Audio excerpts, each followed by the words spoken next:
Pour réaliser cette recherche bibliographique sur base de données en prenant pour exemple PubMed, nous allons utiliser l'exemple suivant. Donc l'élément Pico est décrit dans le tableau que vous voyez et vous avez les termes en français et les termes mesh identifiés que nous allons utiliser pour les insérer sur PubMed au fur et à mesure. Il faut donc ensuite se rendre sur le site de PubMed. PubMed est accessible sur n'importe quel navigateur en libre service. Si toutefois votre institution a des abonnements, si vous êtes étudiant dans une université, il est préférable de passer par le site de la bibliothèque universitaire de l'université pour avoir accès aux articles pour lesquels votre université ou votre établissement a des abonnements. Comme ça, vous obtenez les articles gratuitement. Donc, vous arrivez sur cette page d'accueil PubMed, donc avec une barre de recherche ici, mais on ne va pas tout de suite l'utiliser. Nous allons d'abord aller sur la base de données des termes mesh, le Mesh Database, que vous voyez ici, pour aller rechercher les termes un par un, afin de les insérer dans PubMed au fur et à mesure. Donc, il suffit de cliquer sur Mesh Database, et vous arrivez donc sur l'interface de Mesh et vous rentrez le premier mot, donc le premier terme que nous avons à chercher, c'est infant prémature. Vous l'insérez et vous faites une recherche. La base de données va ensuite vous donner les résultats de la recherche de termes. On est bien sur des recherches de termes et pas sur des recherches d'articles. Et vous voyez que le terme que nous souhaitons étudier est celui-ci, donc infant prémature, le numéro 3.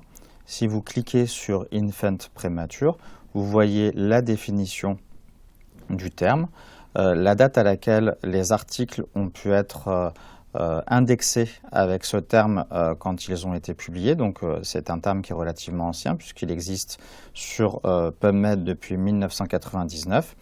Et on vous indique ici l'ensemble des termes qui sont rattachés à celui-ci. Et enfin, on vous donne l'arborescence de l'organisation des termes mesh. Donc vous voyez que le terme parent de infant premature, c'est infant newborn. Et puis qu'en dessous de infant premature, vous avez aussi le terme infant extremely premature. On revient juste en arrière par rapport à cette page où nous avions les trois termes. Pour que nous puissions récupérer l'ensemble des articles qui sont indexés avec infant premature dans PubMed, il suffit de cocher la case numéro 3. Ensuite, vous allez sur le PubMed Search Builder sur la droite et vous insérez le terme en cliquant sur Add to Search Builder. Vous voyez que le terme apparaît, que le terme mesh est indiqué, que là nous sommes sur un terme pour lequel les articles sont indexés avec ce terme et pas le terme qui apparaît dans un article. Donc on a une recherche qui est beaucoup plus ciblée.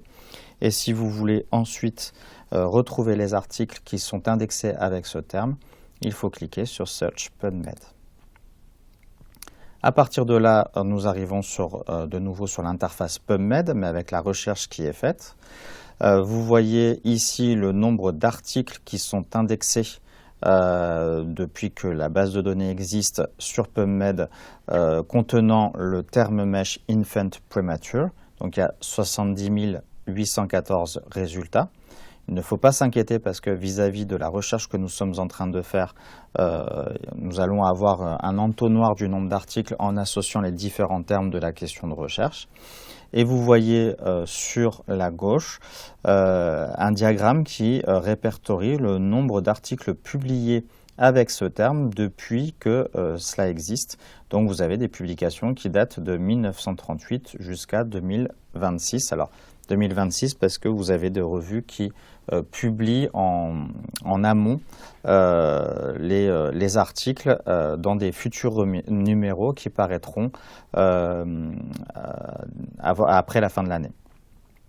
Vous avez tout un tas de filtres qui sont possibles, mais nous n'allons pas forcément insister sur cette partie-là. Juste une information, c'est que entre le moment où vous allez voir cette vidéo où elle a été enregistrée et le moment où vous allez faire votre propre recherche, il est possible que ce nombre de résultats évolue. Par exemple, j'ai fait cette même recherche il y a 6 mois et j'avais obtenu 69 949 articles. Donc vous voyez qu'il y a un certain nombre d'articles qui ont été publiés depuis. Ce n'est pas très grave en soi, ça veut dire que le terme est utilisé pour de nouvelles recherches, donc c'est plutôt positif. Mais c'est sûr que vous n'aurez pas forcément le même nombre que moi quand vous allez réaliser la manipulation vous-même. Donc là, nous venons de chercher le premier article. Nous allons le premier terme, pardon. Nous allons donc chercher le second terme qui est sitting position. Donc pour revenir sur l'interface de base de données Mesh, il faut cliquer sur l'icône de PubMed. Ça vous renvoie à la page d'accueil de PubMed. Et là, nous reprenons effectivement le Mesh Database que vous voyez ici pour chercher le second terme. Et donc là, le second terme, on l'écrit de la même façon dans la boîte de recherche. Voilà, sitting position. On recherche. Et vous voyez que là, en fait, la recherche est filtrée puisqu'il n'y a qu'un terme qui apparaît. Il n'y a pas de case à cocher puisqu'il n'y a qu'un seul terme qui correspond à celui qu'on cherche. Donc, on peut tout de suite l'envoyer dans la boîte de recherche PubMed et l'envoyer sur PubMed. On répète la manipulation pour tous les termes, donc on reclique sur l'icône PubMed, on va sur la base de données Mesh, on tape le troisième terme qui est spin position.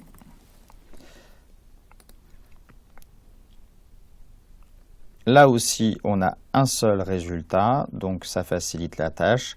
Il suffit ensuite de l'envoyer dans la boîte de recherche PubMed et de l'envoyer sur PubMed.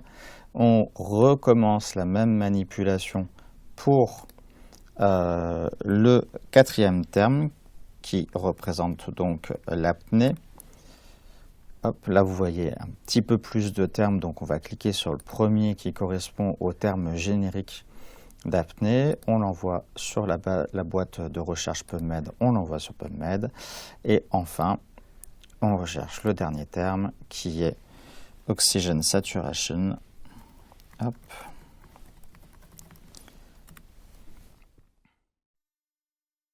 Là aussi, un seul terme, on l'envoie dans la boîte de recherche, on l'envoie sur PubMed.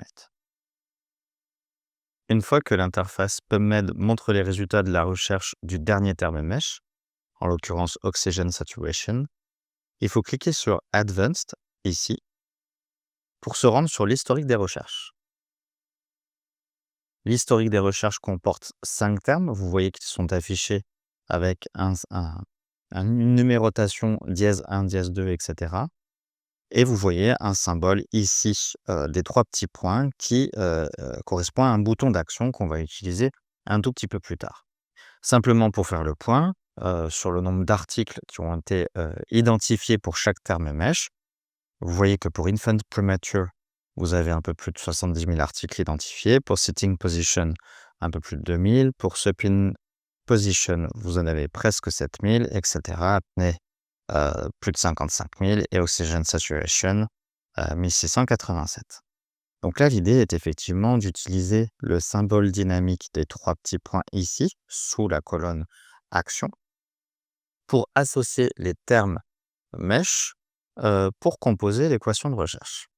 Donc le premier terme pour lequel le bouton des 3 petits points va être utilisé, donc je l'ouvre ici sur Infant Premature, comportera des options qui seront hyper restrictives. La seule qui nous intéresse là, c'est Add Query, puisque le second c'est Delete, donc c'est pour supprimer, et l'autre c'est pour créer une alerte, on n'en a pas besoin à ce moment-là. Donc Add Query va nous permettre d'envoyer le terme Mesh dans la boîte de recherche PubMed qui est juste au-dessus et d'associer un second terme au premier.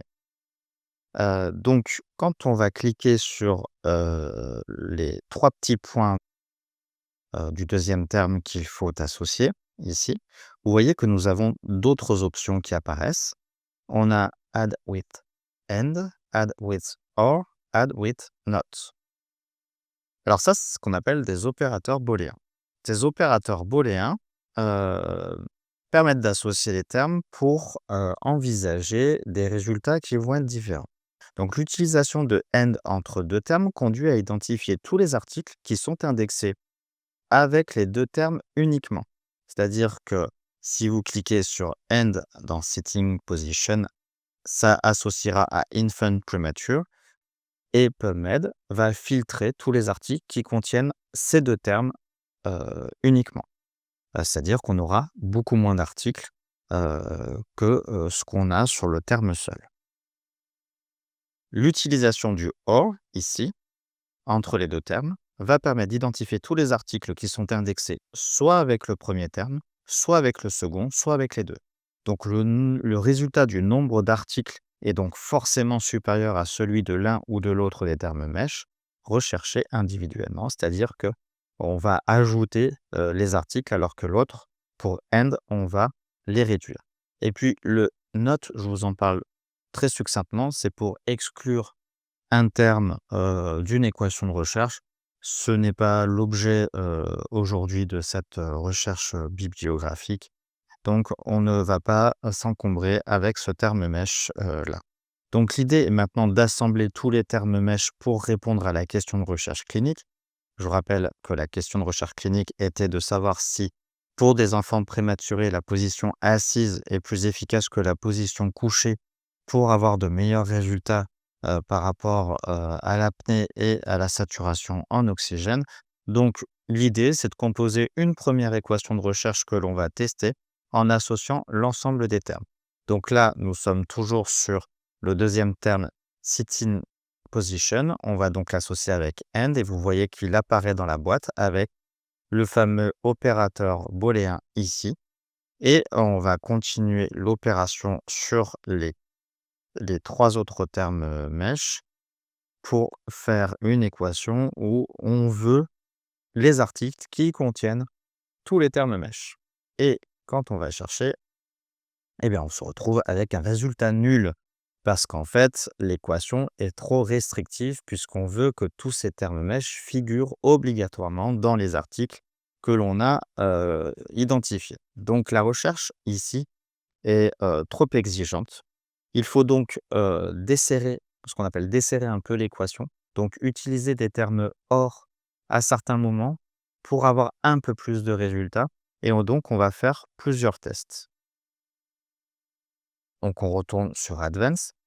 L'équation, alors je ne sais pas pourquoi, aujourd'hui, il me met 2 résultats, mais on va les garder ainsi, ce n'est pas un problème. Donc le résultat de l'équation que l'on vient de tester, est bien ici et on voit qu'effectivement ça a donné 0 résultat.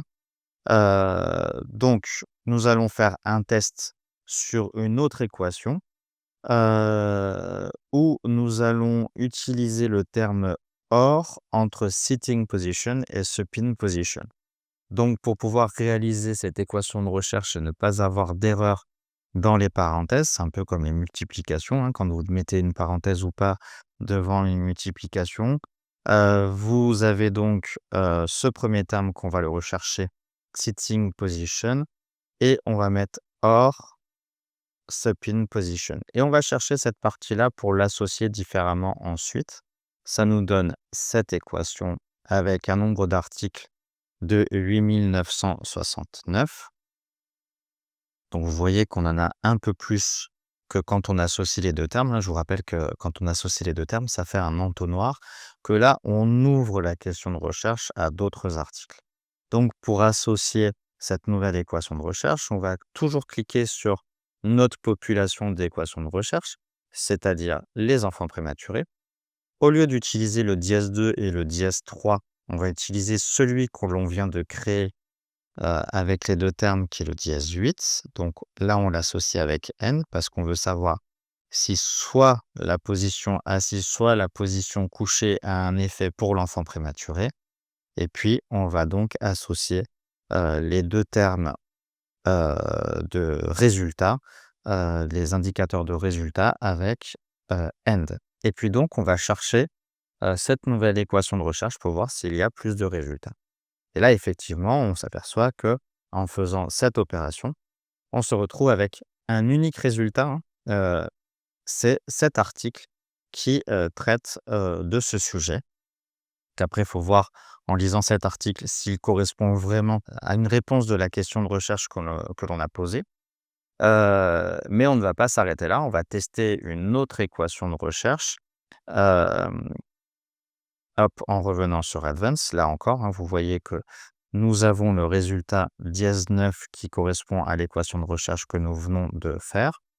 Donc l'idée, ce serait de tester si en utilisant, des, articles soit indexés sur l'apnée, soit indexés sur la saturation d'oxygène, ouvre plus de résultats, mais en utilisant et la position assise et la position couchée. Donc on refait la même opération que tout à l'heure, en mettant OR entre les 2 termes. On va les rechercher dans PubMed, ça nous donne un peu plus de résultats. On retourne sur Advanced et on recompose notre équation de recherche. Donc notre équation, c'était la population, toujours les enfants prématurés.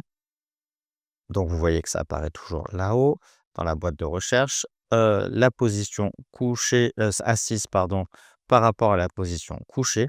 Et là, pour les indicateurs de résultats, plutôt que de cliquer sur ces boutons-là, nous allons chercher le dièse 10 que nous venons de composer, pour l'insérer dans l'équation de recherche ici. Et vous voyez que l'équation est donc composée et que là, le terme OR apparaît seulement entre les 2 derniers termes.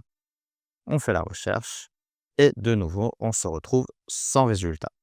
Donc, ce n'est pas encore une équation suffisamment efficace. Donc là, sur les 3 équations de recherche que nous avons réalisées, les résultats sont quand même pauvres puisque, seule l'équation numéro 2 nous donne un seul résultat, ce qui est, faible par rapport à, ce que pourrait contenir, la littérature. Enfin, on tente une, dernière possibilité vu qu'on a composé, en ouvrant la situation de l'intervention, soit position couchée, soit position assise, en ouvrant aussi les indicateurs de résultats, soit l'apnée, soit l'oxygène, et ben, on va tester les 2 aménagements, dans la même équation de recherche. Donc on reprend toujours notre terme initial de la population qui est infant premature et ensuite on va aller faire les recherches en utilisant le dièse 8 pour notre intervention. Donc soit sitting position, soit supine position, donc on associe infant et le dièse 10, soit apnée, soit saturation en oxygène et on l'associe encore. Donc vous voyez là, on a une ouverture beaucoup plus importante, de l'équation de recherche et donc on va aller rechercher dans PubMed et là, on se retrouve avec 12 résultats. Donc on a beaucoup plus de résultats. L'idée, c'est de se dire: «On a ces résultats et c'est important, c'est très bien». Mais vous voyez aussi que la distribution dans l'historique des dates de publication des articles est quand même, particulièrement, étendue, avec des périodes de creux, hein, entre, 92 et 2000, il n'y a pas eu du tout d'article sur le sujet. En 2000, un seul article, l'année où il y en a le plus, c'est en 2007, il y a eu 3 articles, puis 2 articles récents en 2024-2025. Donc on n'est pas sur un sujet qui est très ouvert, pour, réaliser cette équation. Mais en attendant, ce sont les résultats de la littérature scientifique sur la question. Donc maintenant, ce qui est à faire, ce qui sera une prochaine étape, de fiche technique, c'est d'aller regarder les différents articles qui sont trouvés, peuvent vous apporter des réponses à votre équation de recherche. Si ce n'est pas le cas, ça veut dire que, la littérature est lacunaire sur le sujet et que des recherches sont nécessaires pour approfondir, le sujet. Enfin, juste pour vous donner des éléments liés à des filtres qui sont possibles, ici vous voyez sur le côté gauche que vous avez un certain nombre de critères qui sont indiqués. Donc par exemple, vous pouvez filtrer, le nombre d'articles retrouvés par rapport à une période. Donc soit la dernière année, soit les 5 dernières années, soit les 10 dernières années, ou vous pouvez vous étendre vous-même en cliquant sur Custom Range. Vous pouvez vous-même choisir les dates que vous souhaitez, utiliser. Là, vous pouvez aussi, filtrer en demandant, des articles qui ont, automatiquement un résumé parce que tous les articles sur PubMed n'ont pas forcément de résumé. Donc, vous pouvez filtrer, par rapport à ce résumé. Filtrer aussi tous les articles, qui sont disponibles gratuitement, en texte complet ou, filtrer, avec tous les articles qui sont complets et déposés sur PubMed, mais pour lesquels il est possible qu'on vous demande de payer ou un abonnement pour les récupérer. Donc ça, ne payez jamais parce que ça coûte très cher. Essayez de vous rapprocher d'une bibliothèque universitaire, d'un centre de documentation, pardon, ou de votre, employeur hospitalier pour aller rechercher ces articles. Enfin, on a différents types d'articles. Ça peut être des articles issus de livres ou de rapports, des études cliniques, des méta-analyses, des études expérimentales, des, revues de littérature ou des revues systématiques de littérature et cetera. Donc, ça fait l'objet, de la fiche sur la qualité des articles, et le niveau de données probantes. Donc, ce ne sont pas les choses qu'on va, forcément détailler dans cette vidéo. Je reviens juste sur l'historique pour terminer. Vous voyez qu'effectivement, toutes les équations de recherche sont indiquées ici, celles qui fonctionnent comme celles qui ne fonctionnent pas. L'idée ensuite, c'est de récupérer les articles qui sont retrouvés. Donc là, ça va parce qu'au final, en les ajoutant, on n'a que 13. Et donc, pour répondre à votre question de recherche, vous allez donc étudier le titre et le résumé de chaque article pour voir si ça correspond au sujet que vous souhaitez traiter. Si ça ne correspond pas, il faudra écarter les articles et puis donc vous ne récupérez que les articles, qui correspondent parfaitement à votre, question de recherche et donc il faudra récupérer ensuite les articles complets pour en faire l'analyse. Je vous remercie de votre attention pour cette vidéo et je vous souhaite bon courage pour tester le dispositif sur d'autres questions de recherche.